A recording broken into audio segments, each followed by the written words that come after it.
14절에서 21절까지 말씀, 저와 여러분이 한 절씩 같이 교독하도록 하겠습니다. 그런즉 그들이 믿지 아니하는 하는 일을 어찌 부르리요? 듣지도 못한 일을 어찌 믿으리요? 전파하는 자가 없이 어찌 들으리요? 보내심을 받지 아니하였으면 어찌 전파하리요? 기록된 바 아름답도다 좋은 소식을 전하는 자들의 발이요 함과 같으니라.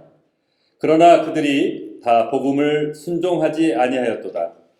이사야가 이르되 주여 우리가 전한 것을 누가 믿었나이까 하였으니 그러므로 믿음은 들음에서 나며 들음은 그리스도의 말씀으로 말미암았느니라.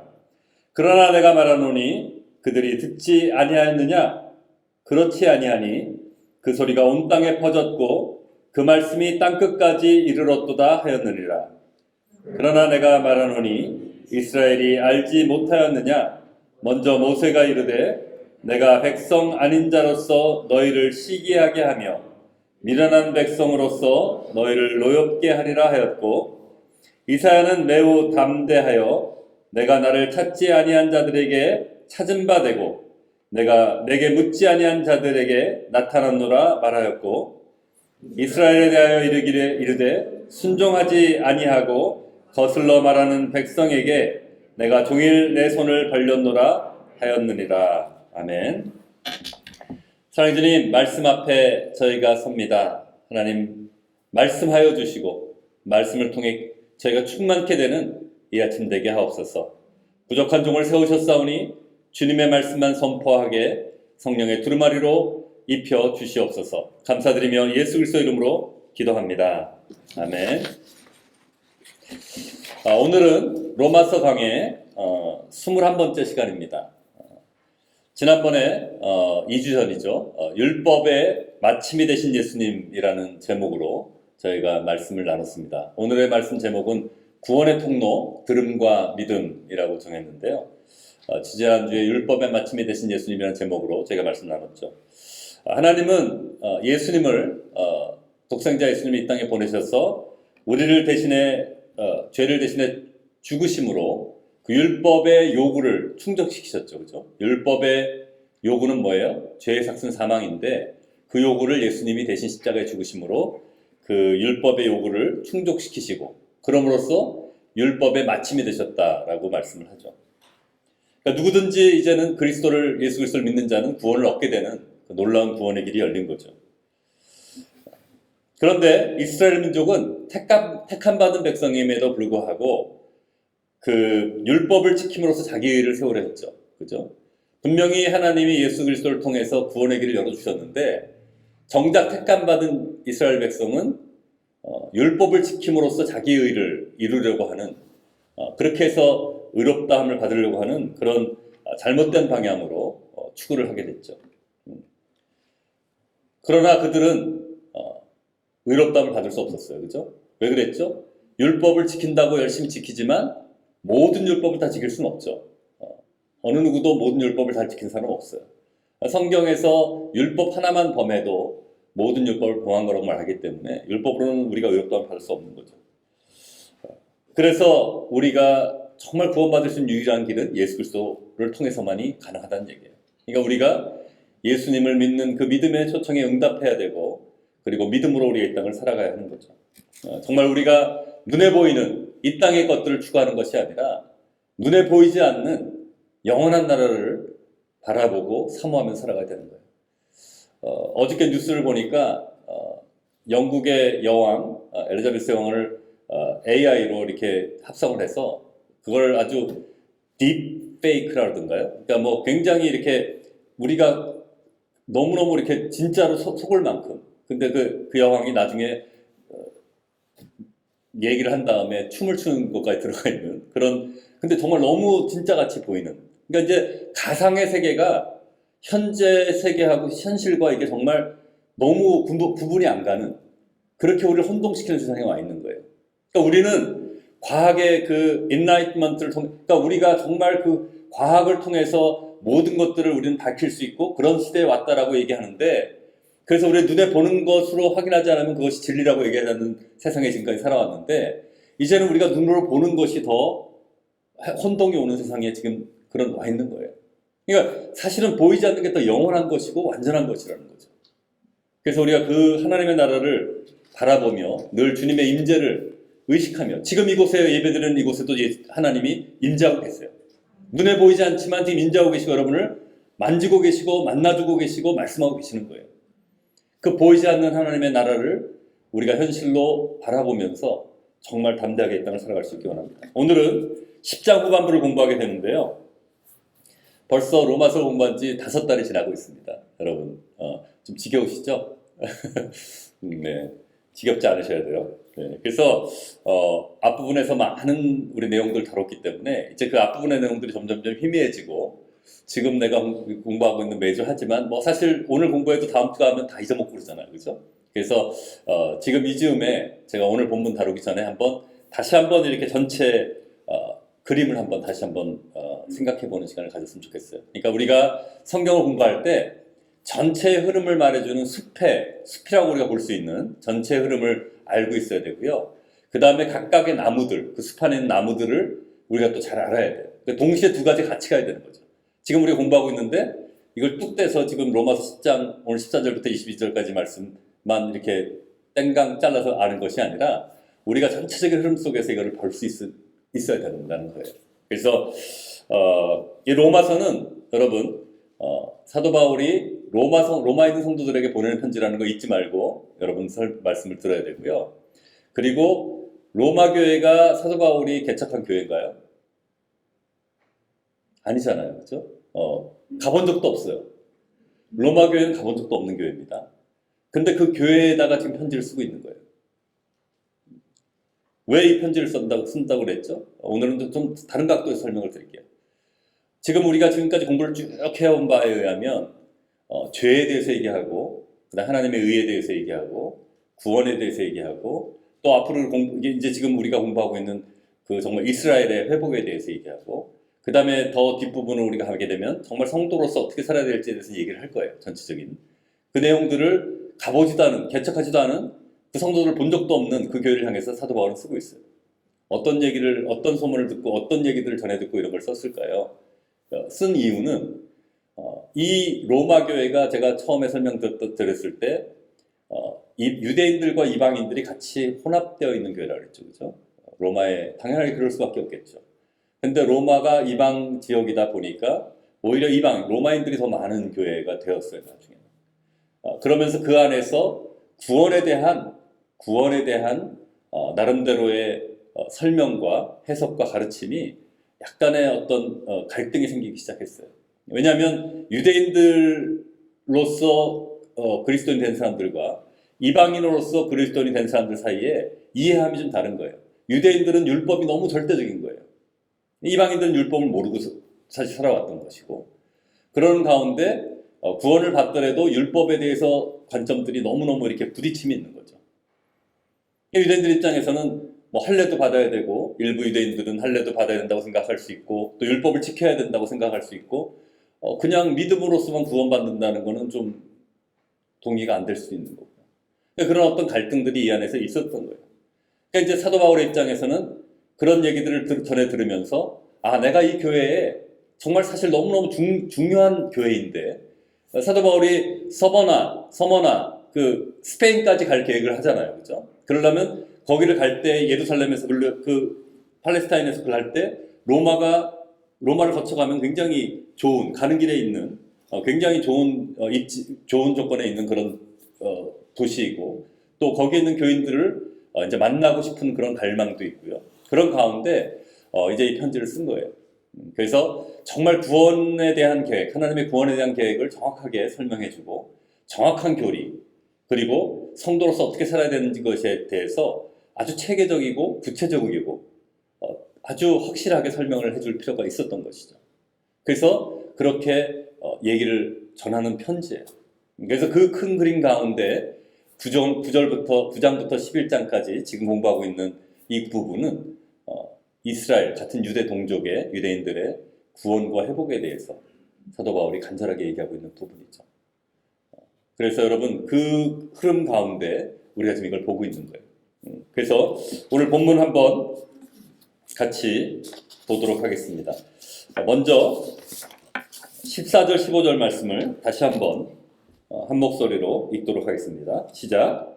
그런즉 그들이 믿지 아니하는 이를 어찌 부르리요? 듣지도 못한 이를 어찌 믿으리요? 전파하는 자가 없이 어찌 들으리요? 보내심을 받지 아니하였으면 어찌 전파하리요? 기록된 바 아름답도다 좋은 소식을 전하는 자들의 발이여 함과 같으니라. 바로 앞에 13절에서 뭐라 그랬죠? 누구든지 주의 이름을 부른 자는 구원을 얻으리라 라고 사도 바울이 얘기했잖아요. 누구든지 예수님을 믿으면 구원을 얻는데요. 뭐 유대인이든 이방인이든. 근데 그 말을 하고 나서 이제 바로 14절로 15절로 넘어오면서 이제 4가지 질문을 해요. 수사학적인 질문. 어찌 무엇하리요? 이렇게 어찌 무엇하리요? 이렇게 영어로 하면 how라는 그런 단어인데 그렇게 어찌 이것하리요? 라는 어떤 4가지 질문을 하는데 그 4가지 질문이 뭐냐면 믿지도 않는 일을 어찌 부르리요? 그죠? 믿지도 않는 일을 어찌 부르리요? 그리고 두 번째 질문은 듣지도 못하는 사람을 어떻게 믿으리요? 이렇게 얘기를 해요. 어찌 듣지도 못하는 일을 믿으리요? 그렇게 얘기하고요. 그 다음에 세 번째 질문은 어찌 전파하지도 않는 전파하는 이가 없는데 어찌 들으리요? 이렇게 얘기를 해요. 그 다음에 마지막 질문이 보내심을 받지 않았으면 어찌 전파하리요? 여러분 들어보면 뭔가 이렇게 꼬리에 꼬리를 물고 이어지죠. 그죠? 여기에 중요한 단어가 믿음과 들음과 전파예요. 그 믿음과 들음과 전파를 계속 꼬리에 꼬리를 물고 질문을 하는 거예요. 그러니까 내가 믿지도 않는데 어떻게 부를 수 있겠냐? 그러면 이제 그 다음에 믿음을 받아서 뭐라 그래요? 듣지도 못했는데 어떻게 믿겠냐? 그 다음에 이제 또 전파라는 듣는다는 얘기를 가지고 또 연결해서 얘기하는 거예요. 전파하는 자가 없는데 어떻게 믿겠느냐? 어떻게 듣겠느냐? 그 다음에 마지막으로 그러면 보내심을 받은 자가 없는데 어떻게 전파하겠느냐? 이렇게 얘기를 하는 거죠. 그러니까 여기서 말하는 건 뭐예요? 믿지 않으면 부를 수 없고, 그죠? 그리고 듣지 않으면 믿을 수 없고, 그리고 전파하지 않으면 들을 수 없고, 그리고 보내심을 받지 않으면 전파할 수 없다. 그 얘기를 하는 거예요. 그러니까 다시 이거를 복잡하게 4번의 질문을 했지만 요약해서 얘기하면 전파하는 자가 없어서 내가 듣지 못하면 믿을 수가 없다는 거예요. 누군가가 전파할 사람을 보내야 된다는 거죠. 그러니까 여기서 우리가 알 수 있는 건 뭐예요? 복음 전파의 그 중요성이에요. 복음을 우리가 전파해야 되고 우리가 복음을 전해야 되고 잃어버린 자를 향해서 전도하고 선교하는 그 모든 것들이 너무너무 중요하다는 거죠. 우리에게 복음 전도와 선교의 사명이 있다는 거예요. 그러니까 우리가 그리스도인들로서 교회를 이루고 있는 우리들에게 주어진 가장 중요한 사명이 그 복음 전파라는 사명이라는 거예요. 그래서 우리가 교회의 본질을 회복하자 그랬을 때 그 복음 전파라는 그 사명, 전도의 사명, 그 선교의 사명이 우리에게는 너무 중요한 사명으로 주어지는 거죠. 우리가 잃어버린 자들 향해서 복음을 전할 때 우리가 스스로 하는 것 같지만 하나님이 보내심을 받은 거라는 거예요. 우리는 내가 좀 전도하고 누구를 전도해야지 이런 생각을 하면 내가 결단하고 의지적으로 하는 것 같지만 그 마음을 넣어주신 것은 하나님이라는 거예요. 우리 마음에 소원을 주신 게 하나님이라는 거예요. 여러분 내년 한 해 동안 한 분 이상 전도할 사람 정하라고 하셨죠. 지금 이름 적고 지금 하고 계세요? 기도하고 계세요? 네, 잘하고 계세요. 반드시 내년에 한 명 이상 꼭 전도하는 우리가 됐으면 좋겠습니다. 이제 바울은 15절, 오늘 지금 조금 전에 읽은 15절 마지막에서 이사야서 52장 7절 말씀을 인용해요. 아름답도다 좋은 소식을 전하는 자들의 발이여. 우리 한번 이사야 52장 7절 말씀 우리 한번 실제적으로 한번 같이 읽어보겠습니다. 시작. 좋은 소식을 전하며 평화를 공표하며 복된 좋은 소식을 가져오며 구원을 공포하며 시온을 향하여 이르기를 내 하나님이 통치하신다 하는 자의 산을 넘는 발이 어찌 그리 아름다운가. 이 이사야서 52장 7절 말씀을 인용한 부분인데 그 아름답도다 좋은 소식을 전하는 자들의 발이여. 이 복음을 전하는 것이 반드시 필요한 거예요. 그리고 하나님의 보내심을 받은 자들, 우리 전도하는 자들이 하나님의 보내심을 받은 자들이라는 것을 이 이사야서를 인용하면서 설명하고 있는 것이죠.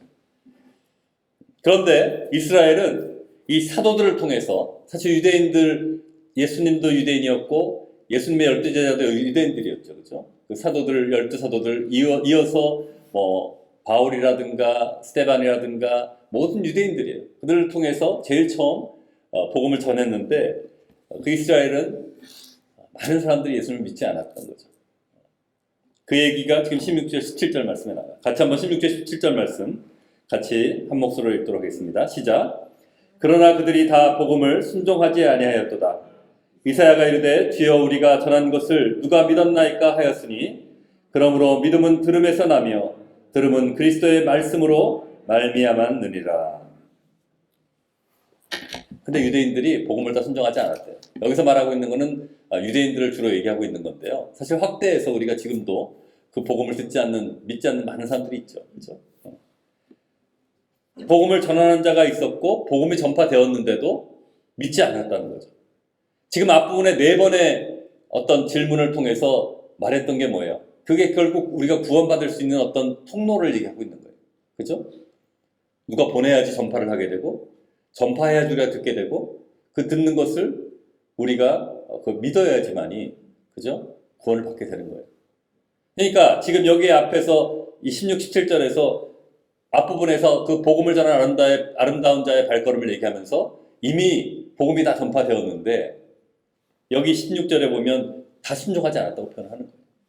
그러니까 복음은 들었는데 믿지 않으면 앞부분에 보내심을 받은 자가 있고 전파한 자가 있고 또 들을 수 있었더라도 그걸 믿지 않으면 결국 구원받지 못하는 거죠. 앞부분에 아무리 3가지 조건이 충족돼도 마지막 믿음의 어떤 그 조건이 충족되지 않으면 우리는 구원을 받을 수 없다는 거예요. 이제 바울은 이사야서를 인용하는 거죠. 주여 우리가 전한 것을 누가 믿었나이까? 이게 이사야 53장 1절 말씀인데요.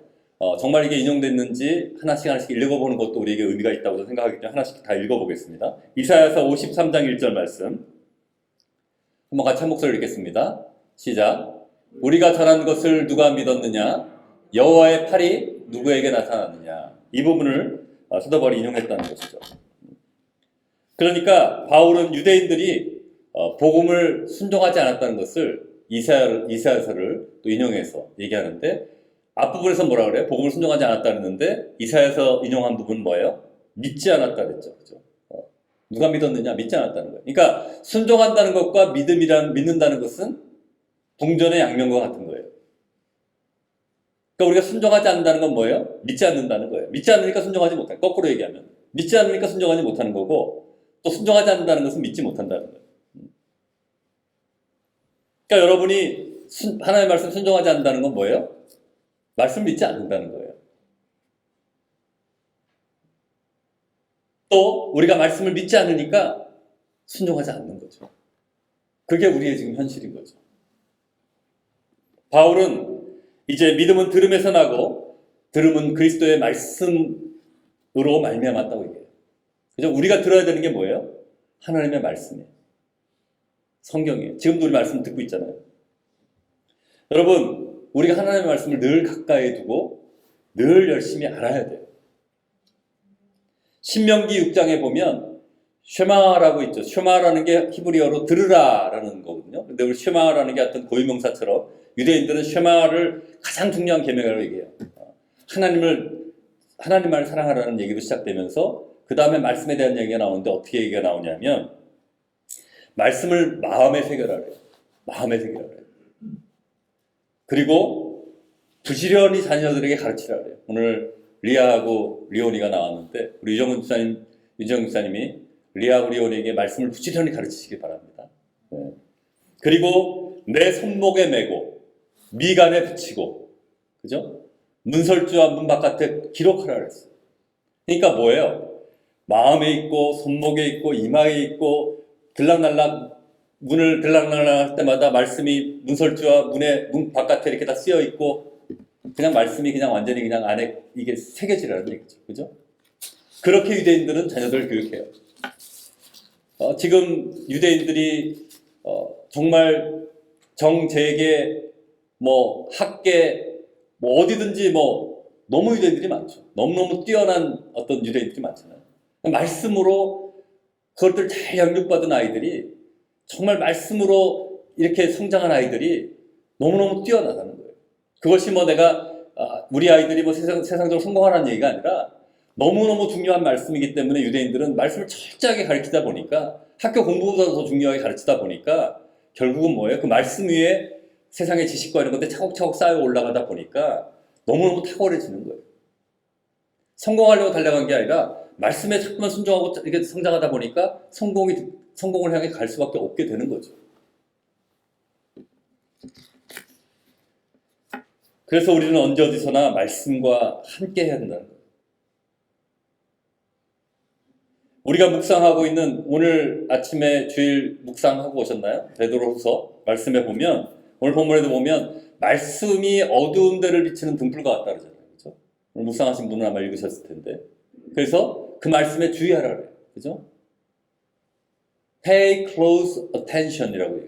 그러니까 이게 말씀에 우리가 너무너무 주의하고 우리가 집중해서 바라봐야 되는 거예요. 말씀을 늘 가까이 해야 되는 거죠. 말씀은 그냥 이렇게 주일날 예배 드릴 때 읽어보고 수요일날 예배 드릴 때 읽어보고 그냥 책상에다 이렇게 얹어놓는 게 아니에요. 늘 말씀이 내 안에 내 주위에 있어야 돼요. 내 곁에 있어야 돼요. 늘 말씀이 내 안에 충만하게 거해야 되는 거죠. 여러분 지난주에 성탄주일로 해가지고 요한복음 1장 말씀 나눴잖아요. 그래서 거기 보면 뭐라 그래요? 1장 1절에 태초에 말씀이 계시니라. 그렇죠? 말씀이 하나님과 함께 계셨고 그 말씀이 곧 하나님이라 그랬어요. 그렇죠? 근데 여기서 말하는 말씀이 누구라 그랬죠? 예수님이잖아요. 그죠? 우리가 구원받고 예수님이 우리 안에 거하시죠. 거하신다는 얘기는 뭐예요? 말씀으로 우리 안에 거하신다는 거예요. 그러니까 말씀으로 이미 거하시는 예수님이 있는데 우리가 그 말씀을 계속적으로 묵상하고 그 살아계신 예수님을 말씀을 통해서 우리가 만날 수 있는 거예요.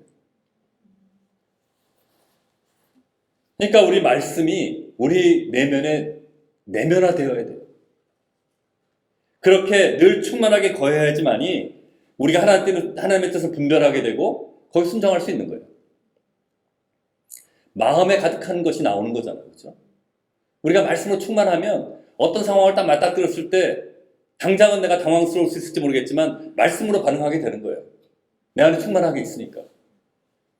예수님도 40일 동안 광야에서 사탄의 유혹을 받을 때 말씀으로 다 이기셨잖아요. 그죠? 말씀이 우리 안에 있어야 되는 거예요. 여러분 하루 중에 제일 많이 하는 활동이 무엇입니까? 여러분이 직업적으로 뭐 일하는 것 빼고 그것이 하나님 말씀을 읽고 듣고 묵상하고 암기하고 이런 것이 될 수 있기를 원합니다. 물론 TV 드라마도 봐야 되고 그죠? 그것도 봐야 되고 또 뭐 운동도 해야 되고 취미생활도 해야 되죠. 그걸 하지 말라는 얘기가 아니에요. 그걸 하시면서도 여러분 뭐 걸으면서도 말씀을 들을 수도 있고요. 우리가 취미생활하는 가운데서도 우리가 말씀을 들으면서 할 수 있는 것들도 있고요. 정말 말씀이 내 안에 계속 충만하게 젖어 들어야 되는 거죠. 여러분 우리가 아까 광고 시간에 말씀드렸지만 올해 새해에 성경 읽도 하기로 했습니다. 반드시 여러분 잊지 말고 하루에 3장 정도씩만 읽으면 돼요. 그러니까 꼭 읽어서 연말에 우리가 같이 다 읽은 분들 우리 셀레브레이션하고 선물도 좀 나눠주고 이런 시간을 가지면 좋겠습니다. 여러분 그 성경 읽는 게 정말 너무 기다려지는 시간이 됐으면 좋겠어요. 그냥 뭐 잠이 안 오면 읽어서 이렇게 수면제로 쓰는 것이 아니라 정말 말씀이 정말 너무 꿀송이보다 달아서 말씀이 자꾸만 더 읽고 싶고 막 이렇게 계속 이렇게 읽고 싶은 그런 어떤 말씀에 대한 사모함과 갈급함이 회복되는 은혜가 있기를 주님으로 축원합니다. 그래서 이 성경 읽기표 이렇게 체크하는데 3장 더 읽고 싶고 더 체크하고 싶은데 막 이렇게 안타까울 정도로 그렇게 잘 읽고 그렇게 은혜의 시간이 됐으면 좋겠습니다. 여러분 그리스도인들이 또 교회가 점점 더 말씀을 가르치고 또 배우고 하는 그런데 소홀해지고 있다고 얘기를 해요. 그죠? 그 제 아내가 공부한 그 고든 카넬 신학교에 데이비드 웰스라는 교수님이 있어요. 아주 석학이시고 굉장히 탁월한 분이신데 지금 은퇴하셨는데요. 그분이 쓴 책 중에 No Place for Truth라는 책이 있어요. No Place for Truth. 한국말로도 번역됐는데 한국말로 제목은 신학 실종이라고 번역이 됐어요. 근데 거기서 말하는 내용을 보면 현대화의 물결 속에서, 세속화의 물결 속에서 하나님의 말씀이 점점 더 약화되고 희석되고 이게 사라지고 있다는 거예요. 교회에서조차도, 강단에서조차도 하나님의 말씀을 철저하게 가르치고 선포하지 못하고, 우리가 성경 공부나 성경 암기나 이런 모든 것도 너무너무 약화돼서 교회 성도들이 너무 말씀의 기반이 없는 상태가, 그런 상태가 되어버렸다는 거예요. 이제 신학이 실종해버렸다는 거죠. 교리가 실종해버렸다는 거죠. 그런 지금 세상에 살아가고 있다는 거죠. 그러니까 헷갈려요. 제가 얼마 전에도 제 친구 중에 부인 중에 한 사람이 그런 얘기를 했는데, 어릴 때는 잘하면서 성경을 이렇게 읽으면, 성경을 읽고 신앙생활을 하면, 아, 이건 하나님이 원하시는 거고, 이건 잘못된 거야. 내가 이렇게 살아야 돼. 이런 것들이 명확했는데, 지금은 혼동이 된대. 정말 이게 옳은 건가? 이게 맞는 건가? 이게 혼동이 된다는 거예요. 그러니까 우리가 지금 말씀과 가르침과 우리가 말씀 안에 충만하지 않다 보니까 지금 이 말씀의 진리와 세상에서 지금 매일매일 맞닥뜨리는 상황 가운데 이걸 분별하기가 힘들어지는 거예요. 정확하게 하나님의 진리의 말씀을 가감없이 올바로 선포하고 배우고 내 안에 있지 않으면 흔들리게 되는 거예요. 나도 혼동이 오는 거예요. 분명히 그렇게 배우고 자랐는데 지금의 현대의 세상에서는 그 잘못됐다 그러고 소수의 인권을 보호해야 되고 뭐 이런 식으로 모든 것들을 다 허물어 버리니까 경계가 이제 모호해지고 너무 나까지도 혼동이 오기 시작하는 거죠. 그런 지금 시대에 살아가고 있는 거예요. 그럴 때일수록 우리가 더 말씀을 붙들고 더 연구하고 더 우리가 간절히 배워야 되는 거죠. 저는 소망이 제가 언제까지 우리 생명의 교회를 섬길 수 있을지 모르겠는데 저는 모르겠어요. 저도 이제 나이도 있고 그렇지만 정말 제가 섬기는 동안 정말 신구약 66권 다는 못하더라도 많은 책들을 우리가 같이 공부하고 묵상하고 같이 연구하고 그렇게 했으면 좋겠어요. 정말 말씀에 굳건히 뿌리를 내리는, 말씀이 든든한 교회, 말씀이 충만한 교회, 그것이 본질을 회복하는 교회예요.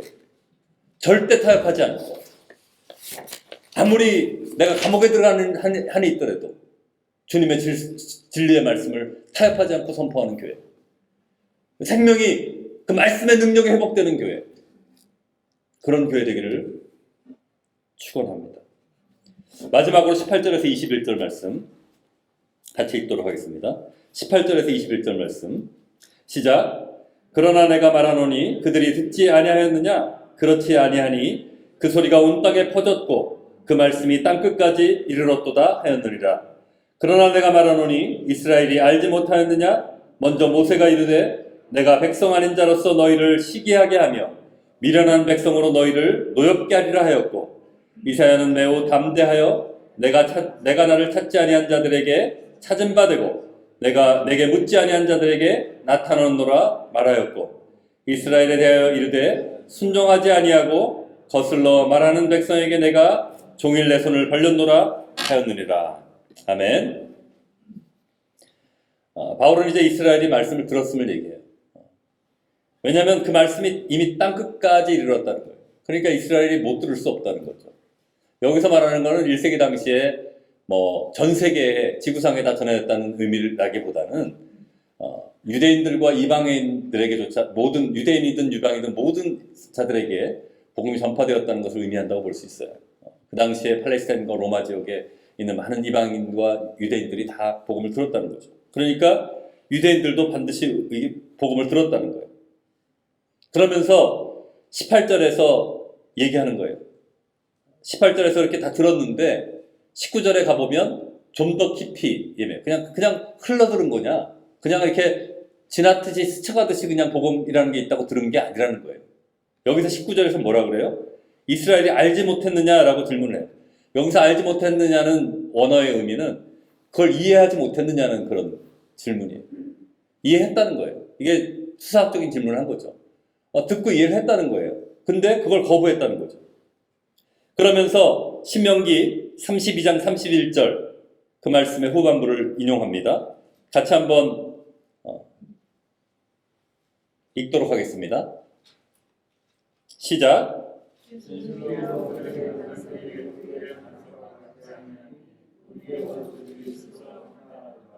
네, 제가 본문 말씀을 잘못 드렸든지 아니면 찾은 지금 파워포인트가 틀렸든지 지금 제가 찾은 구절이 아닌데 제가 읽어드릴게요. 잘 들으세요. 그들이 하나님이 아닌 것으로 내 질투를 일으키며 허무한 것으로 내 진노를 일으켰으니 나도 백성이 아닌 자로 그들에게 시기 나게 하며 어리석은 민족으로 그들의 분노를 일으키리로다. 그러니까 백성이 아닌 자 그리고 어리석은 민족으로 그들을 분노를 일으키게 한다는 거예요. 그러니까 무슨 얘기냐면 여기는 이방인을 향한 구원의 계획을 얘기하는 거예요. 이방인을 향한. 이방인들이 정말 구원받는 걸 보고 유대인들이 시기와 질투를 하게 된다는 거예요. 이방인들은 유대인들에게서 뭐예요? 부정한 자들이고 상대해서는 안 되는 자들이고 무시하는 자들이죠. 근데 그런 자들이 구원을 받는 걸 보면서 유대인들이 이스라엘이 시기와 질투를 일으키고 분노하게 된다는 거죠. 계속해서 20절에서 이사야 65장 1절을 인용하는데요. 우리 이사야 65장 1절 같이 한번 읽도록 하겠습니다. 시작. 나는 나를 구하지 아니하던 자에게 물음을 받았으며 나를 찾지 아니하던 자에게 찾아냄이 되었으며 내 이름을 부르지 아니하던 나라에 내가 여기 있노라 하였노라. 거기까지 1절만 먼저 읽을게요. 여기 보면 이방인의 구원을 얘기하고 있죠. 그렇죠? 구하지 않던 자, 찾지 않던 자, 이름을 부르지 않던 자, 이방인이죠. 그렇죠? 하나님을 모르던 자들이. 근데 그런 자들을 구원하신다는 거죠.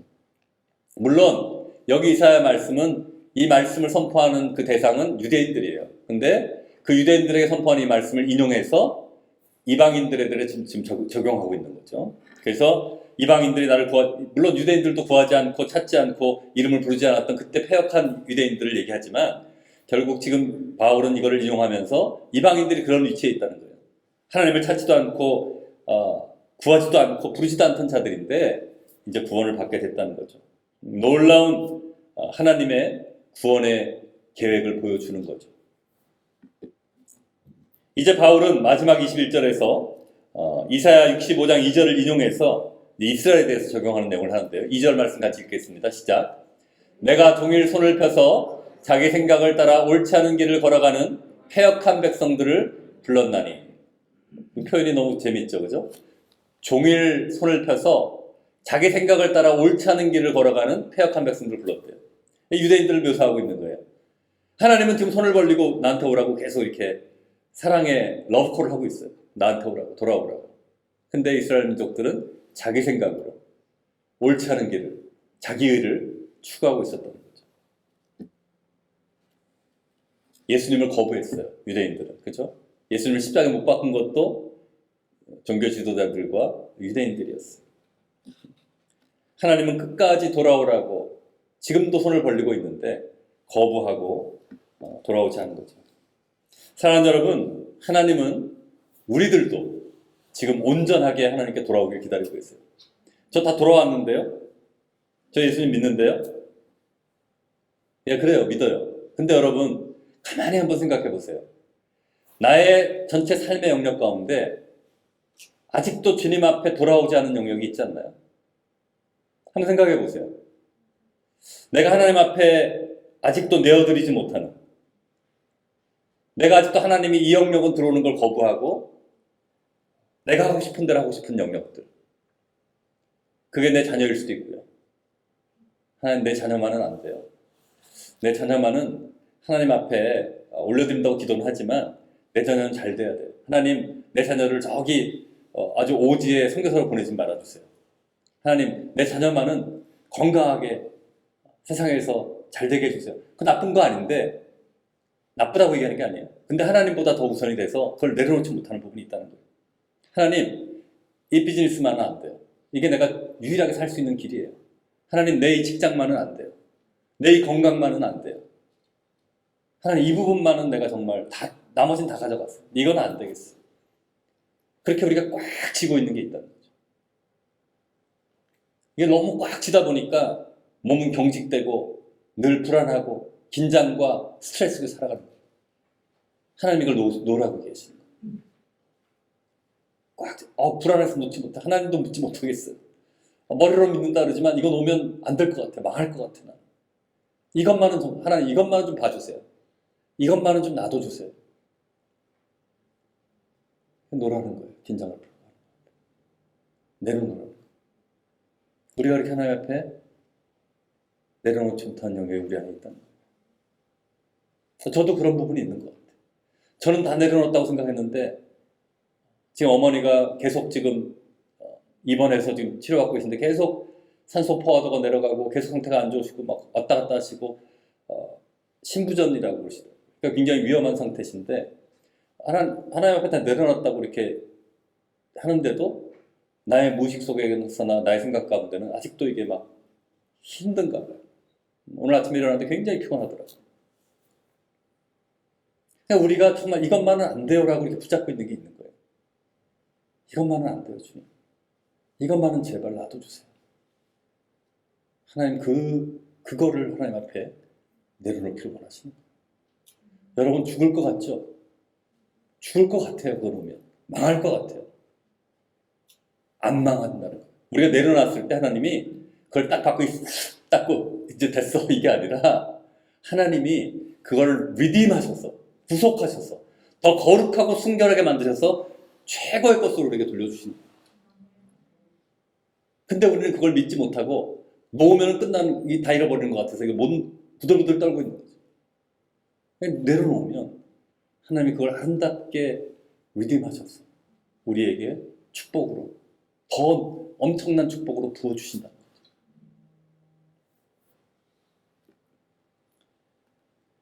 사랑하는 여러분, 지금 이 시간도 하나님은 손을 벌리고 여러분을 기다리고 계세요.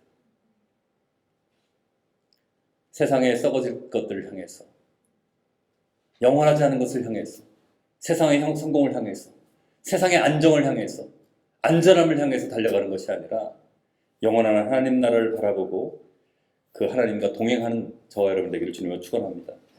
말씀을 정리하겠습니다. 오늘 설교 제목이 구원의 통로, 들음과 믿음이라고 그랬는데요. 우리가 구원받기 위한 조건은 복음을 들어야 되고 그 복음을 믿어야 돼요. 근데 들어보지도 못한 복음을 어떻게 우리가 믿겠냐는 거죠. 물론 지금 이슬람 국가에 그런 일들도 일어난다 그래요. 복음이 도저히 전달될 수 없고 들어갈 수 없는 지역에 환상이나 꿈을 통해서도 하나님이 만나주신다 그러지만 정말 우리가 복음을 들어야 되죠. 그렇죠? 그래서 그 복음을 우리가 전해야 되는 거예요. 먼저 구원받은 자로서.